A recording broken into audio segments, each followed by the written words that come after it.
Hello! আজকের রেসিপির নাম ভেটকি মাছের চপ। কি কেমন লাগছে? দেখেই মনে হচ্ছে না চটপট বসে পড়ি খেতে? একদম। আমার তো ভীষণ ক্রেভিংস হয়। ইউএসএ আসার পর থেকে আমার ভীষণ চটপটা খাবার খেতে ইচ্ছে করে আর আমি সবকিছুই বাড়িতে বানিয়ে খেয়ে নিচ্ছি। চলুন চট করে রেসিপিটা আজকে দেখে নিই। সবার আগে নিয়ে নেবো ধনেপাতা কুচি, আদা কুচি, রসুন কুচি, লঙ্কা কুচি আর পেঁয়াজ কুচি। কেমন? আর এগুলো পেঁয়াজটা একটা গোটা বড় সাইজের নিয়ে নিয়েছি। কেমন? তাহলে প্যানে আমি তেল দিয়ে দিয়েছিলাম। তেলটা গরম হওয়াতে সবার আগে আদা কুচি আর রসুন কুচিটা লাল হতে দিয়ে দিলাম। একটু ভালো করে একটু কালার এসে যাবে যেই, তারপরে আমরা ফার্দার ইনগ্রিডিয়েন্টসগুলো দিয়ে দেবো এক এক করে। দেখুন হালকা ভাজা ভাজা হয়ে এসছে। এবার দিয়ে দেবো পেঁয়াজটা। পেঁয়াজটা কিন্তু একটা বড় গোটা পেঁয়াজ আমি নিয়ে নিয়েছি। আর এই পেঁয়াজে কিন্তু স্বাদটা বেশি আসবে। ওই জন্য পেঁয়াজটা কিন্তু অবশ্যই বেশি করে দেবেন। কেমন? আচ্ছা, পেঁয়াজটা পুরোটা আমি দিয়ে দিলাম। এবার এটাকেও কিন্তু আমাদের সিমিলারলি লাল করে ভেজে নিতে হবে। কেন কি পেঁয়াজটা ভালো ভাজা না হলে ওর আসল টেস্টটা পাওয়া যাবে না। কেমন? তো আমরা এমনিভাবে ভালো করে নেড়েচেড়ে নেব মাঝে মাঝে।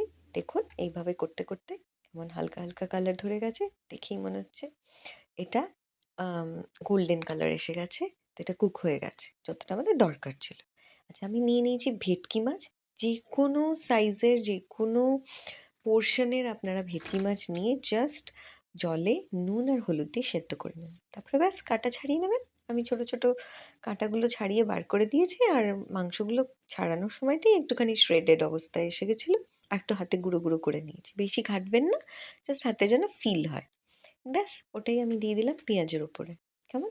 এবার এটাকে ভালো করে একটু কষাতে হবে। তার মধ্যে আমি দিয়ে দিলাম ধনে গুঁড়ো, দিয়ে দিলাম জিরে গুঁড়ো, দিয়ে দিচ্ছি একটু নুন দিয়ে দিলাম গোলমরিচ গুঁড়ো। কেমন? এবার আবার এটাকে ভালো করে নেড়েচেড়ে নিতে হবে। গোলমরিচ আরেকটু লাগবে বলে আমি আরেকটু অ্যাড করলাম। আর এইসব রান্না কি বলুন তো, ভেটকি মাছের অনেকের গন্ধ লাগে। এই গন্ধ-টন্ধগুলোও চলে যায়। আসলে আমার কাছে ফ্রিজে এই ২ টো ভেটকি মাছ ছিল। আমার আর ইচ্ছে করছিল না এই নরমাল রেসিপি। মনে হচ্ছিল অন্য কিছু একটা খাই, আর চটপাটা কিছু একটা খাই। তখনই আমার মনে পড়ে গেল ভেটকি মাছের চপ করে ফেলি। আর আমার কাছে বাড়িতে সবই ছিল। তাহলে এবার একটু দিয়ে দিলাম লাল লঙ্কার গুঁড়ো, একটুখানি দিয়ে দিচ্ছি গরম মশলার গুঁড়ো, আর দিয়ে দেবো একটা বাটারের কিউব। এটা কিন্তু ভীষণ টেস্ট বাড়িয়ে দেবে।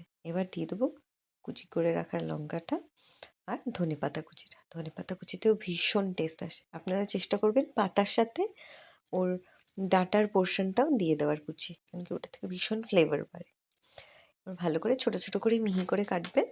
দিয়ে এবার ভালো করে এটাকে আমাদের কষিয়ে নিতে হবে। আর ওই বাটারটা দিলাম কেন কি আমি দেখলাম যে তেলটাও খুব কম দিয়েছিলাম আর একটু বাটারটা দিলে খুব টেস্টটা বেড়ে যাবে। সে কারণে বাটার ইউজ করেছি। আপনারা যদি বাটার ইউজ না করতে চান হোয়াইট অয়েলও অ্যাড করতে পারেন।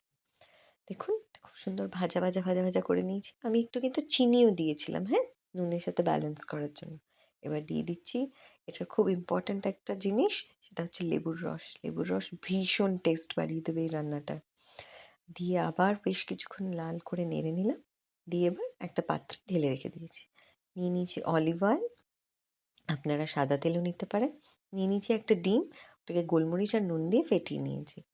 আচ্ছা, এই দেখুন প্লেটের মধ্যে ভালো করে আমি যে মাছের পুরটা করেছিলাম ওটাকে ছড়িয়ে নিয়েছি। আর ব্রেড ক্রাম্বসের জায়গায় আমি একটা ইন্টারেস্টিং জিনিস করেছি। সেটা হচ্ছে মুড়িটাকে আমি জাস্ট ওটাকে মিক্সারে ঘুরিয়ে নিয়েছি। আর খুব সুন্দর গ্রাইন্ড হয়ে গেছে। আর এইটার যে আমি যখন ইউজ করব চপ করার পর আমি ওটাকে যখন ওর গায়ে লাগিয়ে ভাজবো, ওটার টেক্সচারটাও দেখতে আলাদা হবে আর খেতেও খুব অন্যরকম একটা টেস্ট আনবে। ভালো লাগবে। বেশ অনেকক্ষণ মচমচে থাকে কিন্তু। ট্রাই করে দেখবেন অবশ্যই। অফকোর্স আপনার ব্রেড ক্রাম্বস ইউজ করতে পারেন। এটা একদম অন্যরকম করে করার জন্য আমি এটা ইউজ করেছি। দেখুন আমি হাতেই এমনি করে পুরটাকে নিয়ে ভালো করে শেপ করে নিলাম। শেপ করে নিয়ে জাস্ট ওই ফ্যাটানো ডিমের গোলার মধ্যে একবার চুবালাম। চুবিয়ে বার করে আবার সেই মুড়ির মধ্যে, মুড়ির যে আমি ক্রাম্বসগুলো করেছি ওটার মধ্যে ভালো করে ঘুরিয়ে নিলাম। আপনারা ডাবল কোটিং করতে পারেন, আমি একটাই কোটিং করেছি। এরমভাবে হাতে নিয়ে, হাতে একটু তেল মাখিয়ে নিয়েছিলাম অবশ্যই তার আগে।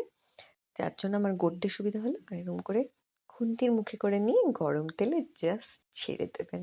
এইভাবে প্রত্যেকটা গড়ে গড়ে নিতে হবে। দেখুন আমি হাতে এমনি করে নিয়ে গড়ে নিলাম। দিয়ে তারপরে প্রথমে ডিমের গোলায় দিলাম। ডিমের গোলার থেকে নিয়ে আবার সেই মুড়ির ক্র্যাম্বসের মধ্যে দিয়ে দিলাম। দিয়ে ভালো করে কোট করে নিলাম। দিয়ে গুঁড়োটা ভালো করে যখন কোট হয়ে যাবে হাত দিয়ে আবার চেপে চেপে নেবেন, আবার তেলে ছেড়ে দেবেন। এইভাবে আমি বেশ 4-5টা মতন গড়ে তেলের মধ্যে ছেড়ে দিয়েছি। তবে হ্যাঁ, খুব তাড়াহুড়ো করবেন না, ধীরে ধীরে এটাকে ভাজতে দেবেন।